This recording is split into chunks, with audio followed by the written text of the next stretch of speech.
Okay, welcome back mga scalper. Mabilis ang sundot lang kay Bake. I-explain natin kung ano yung nangyari. Ito yung ina-explain natin kanina. So magti-trade lang tayo within this range lang.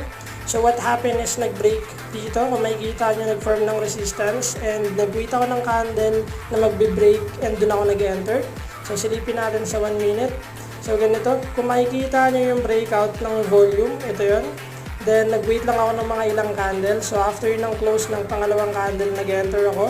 Then, yung stop loss ko below lang ng candle na to. So, dito yun. And, yung take profit ko, dapat dito siya, sa line na to. But, we decided to close. Kumuha lang tayo ng 1%. Bakit? Nag-form siya ng double top.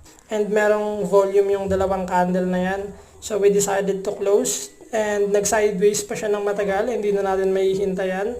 Sumundot pa rin siya dito. But still, a good